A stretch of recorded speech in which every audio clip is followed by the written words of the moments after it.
Okay, we're going to talk together now about this whole idea, one of the core practice things, which is called active planning.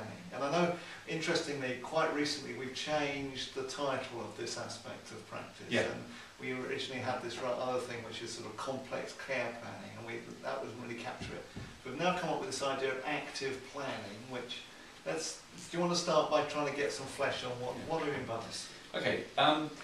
We changed the name from complex care planning because I think in mentalising terms, it was a little bit pretend mode. It was too many words, yeah. And I think it didn't quite capture the down-to-earth nature of what we're talking about. That having a plan is probably more effective than winging it, than improvising. Yeah. You know, and I think that's kind of what it really boils down to.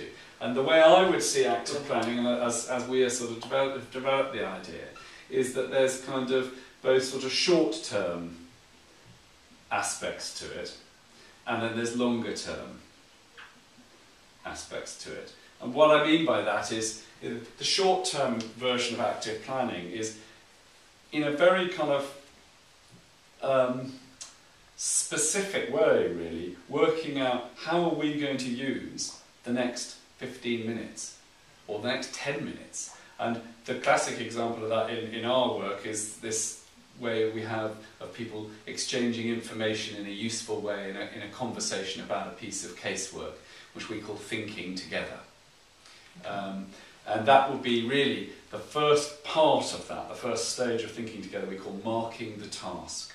And that's what active planning is. It's about saying, look, how long have you got? Because I really want to think together about this kid. You've got 5 minutes? 5 minutes is good.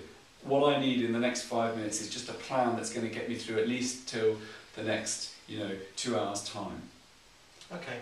So that would be one. That would be the shortest term. Sorry, I'm. No, no, not at all. I suppose as I was listening to you, I was thinking, in a way, you could think of active planning a bit like having an explicit, intentional stance. And I was trying to just linking it to sort of mentalisation, because one of the things about mentalisation is the effort to understand other people and oneself in intentional terms. And often, much of that we do just implicitly all the time. It's just a sort of automatic thing that goes on. But it seems to me that what we're getting at with active planning is to try to get that intentional stance towards the young person a bit more explicit for ourselves. Doesn't mean we have to explain everything to the young person, but that when we're involved in an interaction with the young person, we have an explicit intention as to what we're trying to do. I completely think that's totally on the money, because mentalising is all about making sense of people's behaviour in terms of their intentional stance, and making explicit what is often implicit. But making explicit about our intention.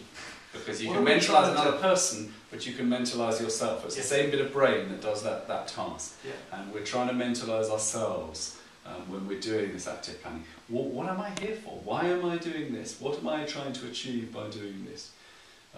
And so we're trying to say that the same principle applies from the shortest term thing, a 15-minute, what we sometimes call the water cooler conversation.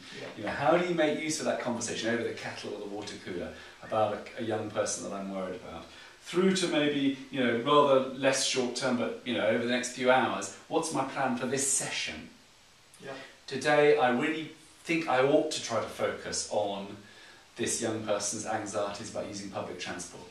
Yep. Now, maybe that plan doesn't work out, but having a plan is probably more effective than having no plan, even if I have to change it. And then in the longer term thing, having some longer term care plan that clearly is not just my intention. This is about a shared intention, isn't it? It's about the young person's wishes and needs. It's about the family's wishes and needs, and it's about everyone else's who has a say, but if the young person doesn't make sense. But having a plan of where we want to go and why we want to do it that way would be part of the same principle. Now, as you know, Dick, and I'm from a sort of CBT kind of background, and this suits me, in a sense. This connects with my own way of thinking, which is that it seems to me that therapeutic interventions of all sorts work better if they've got some explicit purpose. I suppose what I try and this is, and some people use, you know, whole goal focused. That there's an idea of being goal focused. I mean, do you think this is how much is this the same as having quite a kind of goal focused approach to as would be the case? You know, some aspects of CBT would be very goal focused. Do you think are we talking about the same thing? I think in this respect, this is there's quite a big overlap. Right. Because and again, I go back to that idea that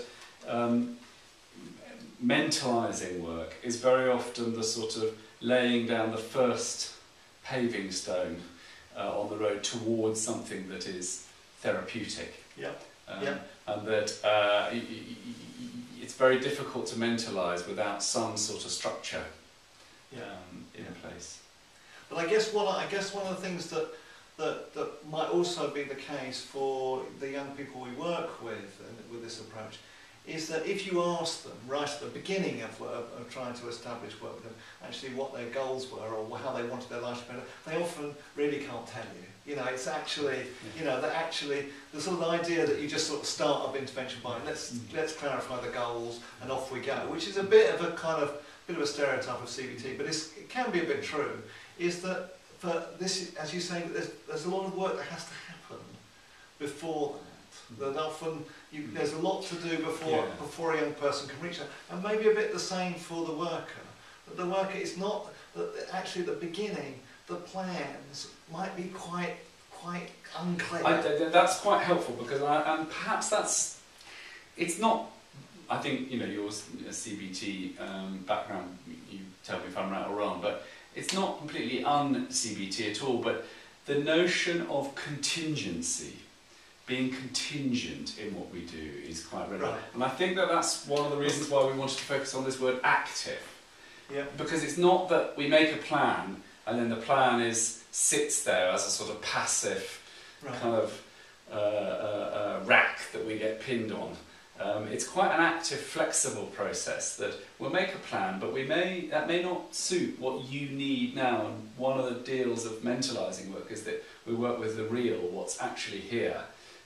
So if I have a plan in my session to do some work on public transport with this kid, and yet he comes into the room and it's apparent that he's in pieces because he's suffered some quite significant bullying, perhaps, it would be sort of inappropriate and crazy to do that. I don't think any therapist would want to do that, but I think that's why we wanted the notion of active planning, that it's a plan that keeps getting made and remade. Just to be clear, just make sure people know what word contingent means. What does contingent mean? But by contingent, I mean responding in keeping, fitting with the circumstance that I'm faced with. Right. So the child that's crying, a contingent response is one that actually addresses the fact that you're upset at the moment. Yeah. A non-contingent response would be for me to get angry with the child, or to simply ignore the fact that the child's crying. Yeah. So contingent it's relating to the circumstances that have come right before it.